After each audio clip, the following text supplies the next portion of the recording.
अस्सलाम वालेकुम फ्रेंड्स, आज मैं आपके लिए बहुत ही ज़्यादा फेमस और मज़ेदार कढ़ाव गोश्त बनाने की रेसिपी लेकर आई हूँ। ये बहुत ही ज़्यादा टेस्टी और बेहद मज़े का बनता है, तो आप लोग इस रेसिपी को ज़रूर ट्राई कीजिएगा और इस रेसिपी को आप पूरा फुल वॉच कीजिएगा। आपको ये रेसिपी बहुत ज़्यादा पसंद आएगी। तो इसको बनाने के लिए हम यहाँ पर बीफ का इस्तेमाल कर रहे हैं और ये बीफ से ज़्यादा अच्छा बनता है बनिस्बत चिकन के।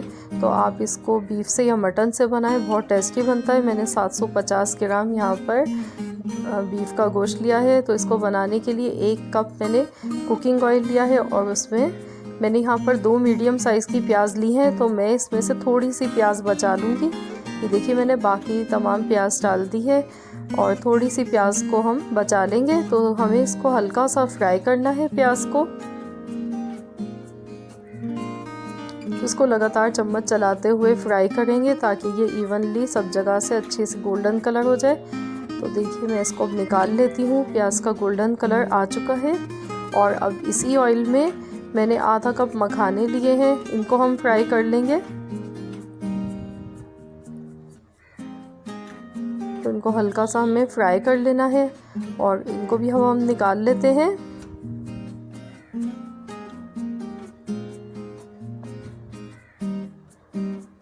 ये देखिए, हमने मखाने निकाल लिए हैं। अब इसी ऑयल में हम गोश्त डाल देंगे। 750 ग्राम हमने गोश्त लिया है। 1 चाय का चम्मच मैंने इसमें हल्दी पाउडर डाल दिया है और इसको अब हमें अच्छी तरह से फ्राई करना है। जब तक गोश्त का कलर चेंज नहीं हो जाता है हम इसको अच्छी तरह से फ्राई कर लेंगे।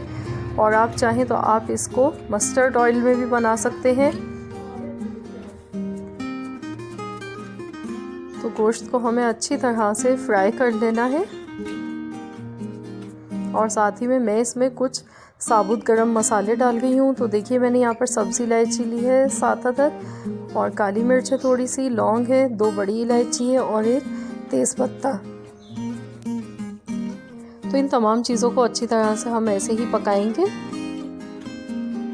और अब मैं इसमें जो प्याज मैंने थोड़ी सी बचाई थी कच्ची प्याज, ये भी मैं इसमें डाल दूंगी। इस टाइम पर हमें ये प्याज इसमें शामिल कर देनी है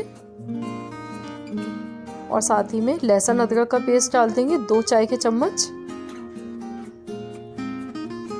और इसको मिक्स करेंगे और हम इसको ऐसे ही लगातार चम्मच चलाते हुए पकाएंगे अच्छी तरह से।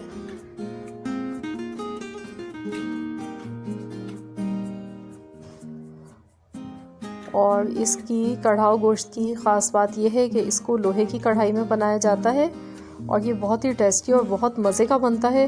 तो अब मैं इसमें कुछ स्पाइसेस डाल गई हूँ। तो मैंने यहाँ पर नमक लिया है हस्बे ज़ायक़ा, पिसी हुई लाल मिर्च और ज़ीरा पाउडर और धनिया पाउडर।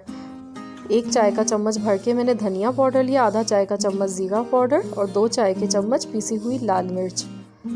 ये तमाम मसाले मैंने इसमें शामिल कर दिए हैं और मैं इसको अब अच्छी तरह से पकाऊंगी। इतना पका लेना है कि मसालों का जो कच्चापन है वो ख़त्म हो जाए और मसाले जले नहीं। तो मैंने गैस का फ्लेम मीडियम कर दिया है इस टाइम। तो इसको अच्छी तरह से हम 1 से 2 मिनट तक पकाएंगे ऐसे ही। और अब मैं इसमें 250 ग्राम दही शामिल कर देंगे। दही को हमने फेंट लिया था।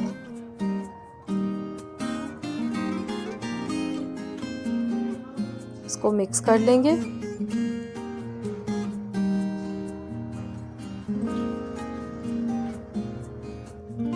और अब हम इसमें पानी शामिल करेंगे इतना कि गोश्त इसमें अच्छी तरह से गल जाए। मैं तकरीबन इसमें 3 गिलास पानी शामिल कर गई हूँ और अब हम इसको 1 घंटे के लिए पकने देंगे और बीच बीच में हम चेक कर लेंगे। बस हमें इतना पकाना है कि गोश्त इसमें अच्छी तरह से टेंडर हो जाए। तो मैं इसको अब कवर कर देती हूँ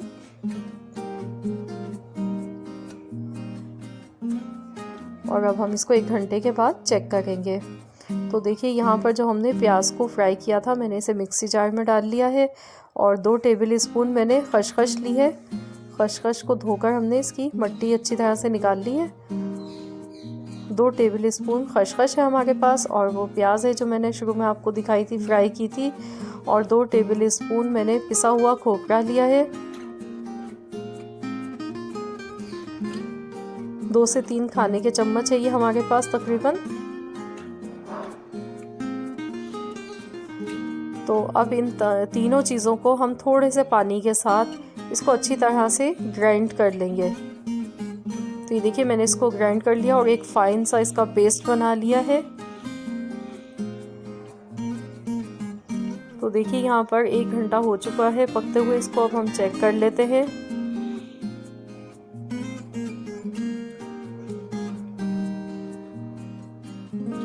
तो मैंने बीच में चेक कर लिया था, चला लिया था, तो गोश्त जो है वो गल चुका है और इसका मसाला भी हमें और अच्छी तरह से पकाना है ताकि इसमें ऑयल जो है वो सेपरेट हो जाए। इसको हम मज़ीद पकाएंगे भी थोड़ी सी देर।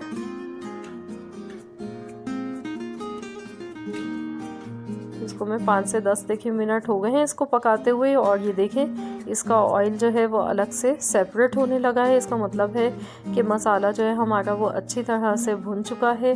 तो अब हम इसमें जो हमने प्याज, खसखस और पिसा हुआ खोपरा डालकर पेस्ट बनाया था, तो हम ये पेस्ट इसमें इस टाइम पर शामिल कर देंगे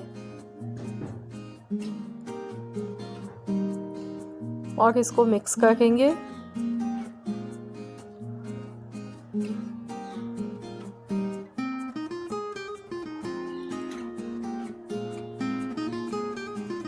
तो ये देखिए काफ़ी गाढ़ी सी इसकी ग्रेवी बन चुकी है। तो अब हमें इसको थोड़ी सी देर पकाना है ऐसे ही, और मैं इसमें और थोड़ा सा पानी डाल रही हूँ। ये वही जार है जिसमें मैंने ये तमाम मसाले पीसे थे, तो मैंने इसी में थोड़ा सा पानी डाल दिया है और इसमें मिक्स करके मिला दिया है। और आप चाहें तो अपने टेस्ट के मुताबिक ग्रेवी थोड़ी सी गाढ़ी भी रख सकते हैं और पतली भी कर सकते हैं, जैसे आप पसंद करते हैं। तो अब मैं इसमें मखाने डाल गई हूँ और मखाने डालने के बाद बस मैं इसको 1 मिनट के लिए कवर कर देती हूँ और 1 मिनट के बाद हम इसको चेक कर लेंगे। मैंने इसे दम वाली आंच पर रखा है। तो देखिए फ्रेंड्स यहाँ पर 1 मिनट हो चुका है और हमारा बेहद लजीज और मज़ेदार कढ़ाव गोश्त बनकर तैयार हो चुका है। ये देखिए कितना डिलीशियस सा लग रहा है ये। तो आप इसको नान के साथ खाएं, बहुत ही ज़्यादा टेस्टी और बहुत मज़े का लगता है ये। और आपने इस रेसिपी को ज़रूर ट्राई करना है और अपना फीडबैक मुझे देना है, बताना है कि आपको हमारी आज की रेसिपी कैसी लगी है। और अगर आपको मेरी रेसिपी पसंद आए तो वीडियो को लाइक कर दीजिए। चैनल पर अगर आप नए हैं तो चैनल को सब्सक्राइब कर लीजिए। मिलते हैं इंशाअल्लाह ताला बहुत जल्द एक और नई रेसिपी के साथ। तो जब तक के लिए अल्लाह हाफिज़।